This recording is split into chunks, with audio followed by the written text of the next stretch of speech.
example of some of those things. This house is personal to me. The client happens to be my father. So if anybody spills red wine on anything, I'll do it. But so it's actually a great collaboration. And unfortunately, Steve is out of. Unfortunately, he's, like most of our clients, he's smart, so he's not in North Carolina in August right now. He's venturing in Acadia National Park. The house is very personal to him. You see, there's a bike shop in there. He's an avid bicyclist. This is sort of this area actually right here is a pretty big thoroughfare for bicyclists in the area, and so that was actually a key feature was the sort of bike garage and the bike shop as part of the house.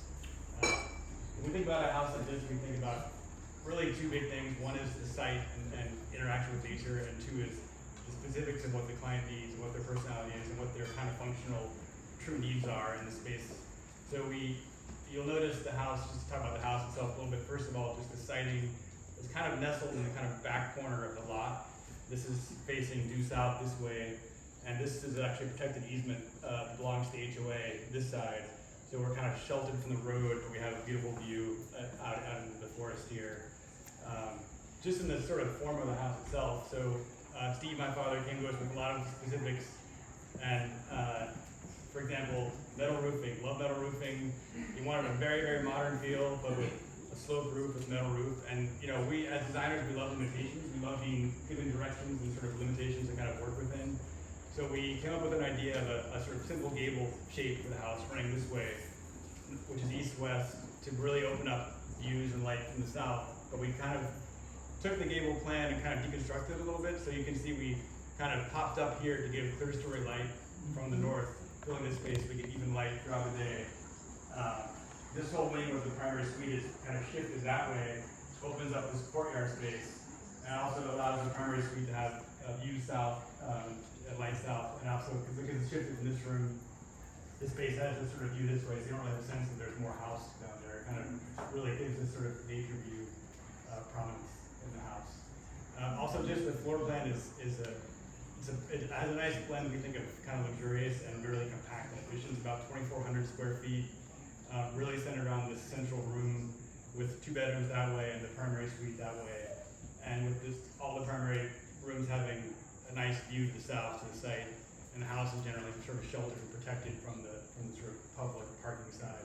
And we built this little Zen garden here with a screen wall to really open up this kind of flow through of nature to really get an inside-outside experience while kind of capturing that little bit of the yard there. So you get guys, coming in straight into the house and the kitchen, so kind of taking advantage of kind of both sides of this beautiful wooded lot.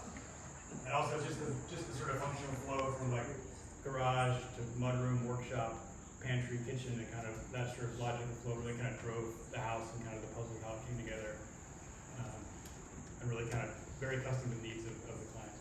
I think he's pretty happy so far. But anyway, thanks to NC Modernist for having us here. This has been great. Thanks to New Fire Construction for an amazing job, and thanks to Fish Lumber for co-sponsoring. Thanks to volunteers for helping out. Thanks to Nancy and Lori serving food and drinks. It's really helpful. So thanks for everybody for being here. This is fantastic. And thanks Rebecca and George.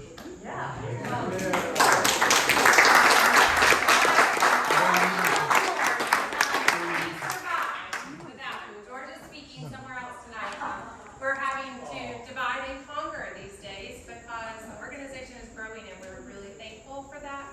So I'm going to, while I can capture you for a few more minutes, I want to tell you about our organization locally and nationally.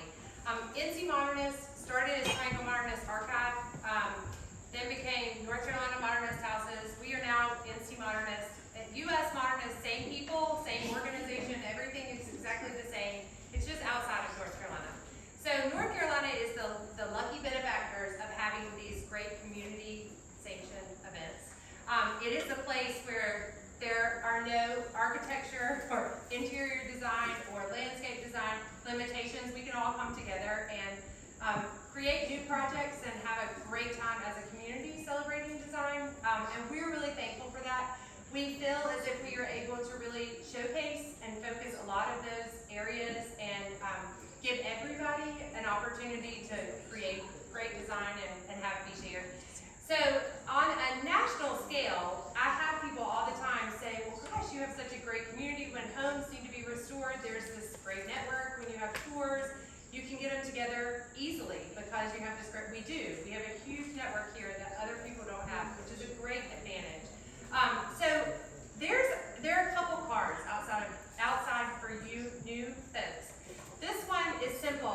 is texting a number to get you on our mailing list. The mailing list comes out once a week, no extras. There is a national spotlight on the top and a local spotlight on the bottom. There's opportunity for sponsorship. We are a nonprofit, so that money is tax deductible, and it gives you great traffic for this really niche group of people all interested in modern design. So locally, we have a movie series that happens every winter, fall, winter, and spring. We have this Thirst for Architecture that happens every month. Third Thursday deviates a little bit based on the holidays, but at a really cool design-related space. We do tours. So if you like seeing these homes, we do Modapalooza, which happens in the spring and in the fall, and run several buses within a daytime. We are able to showcase a lot of the architects in the area, a lot of the construction groups in the area, a lot of the designers in the area, and it's a great way if you're looking for a home or a homeowner or just really geeked out about modernist design, that you can partake in that and enjoy it for just a day. And then we do small tours, so trickle tour events. So the goal in that is to help turn over a modernist home that goes on the market to a new modernist enthusiast, so that those homes are well preserved and documented. I'm trying to think what else locally.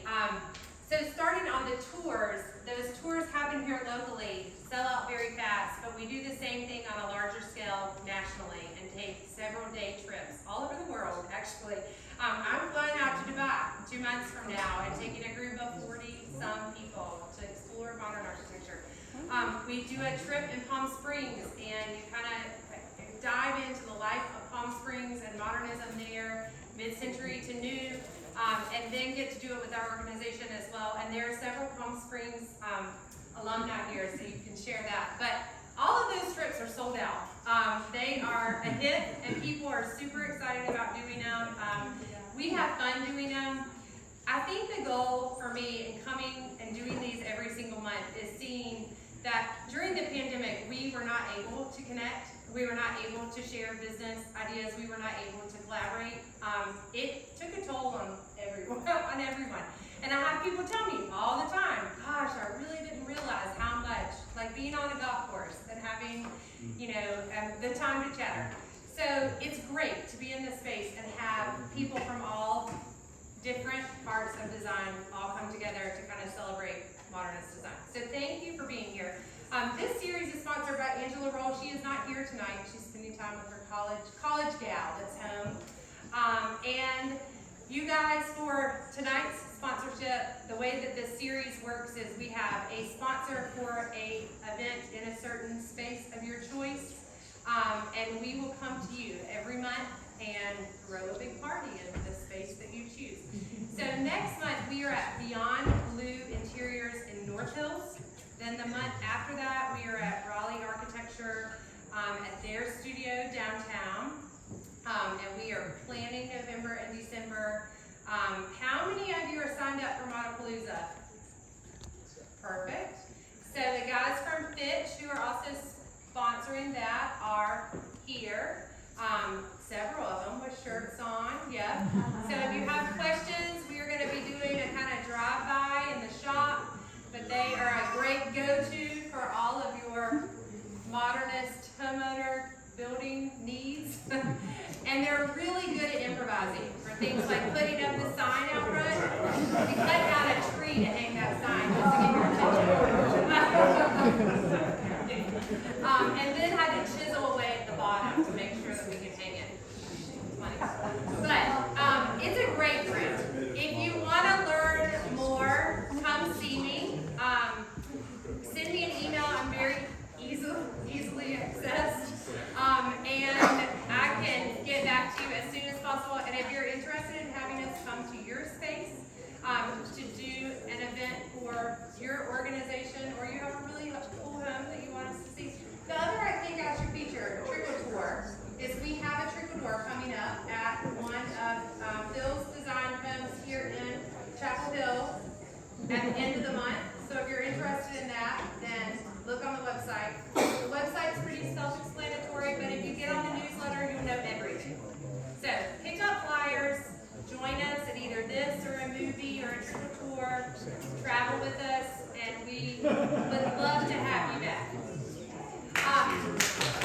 Okay, so I'm not even going to deal with the random part of it. I think we got to. So I'm going to go with number 33.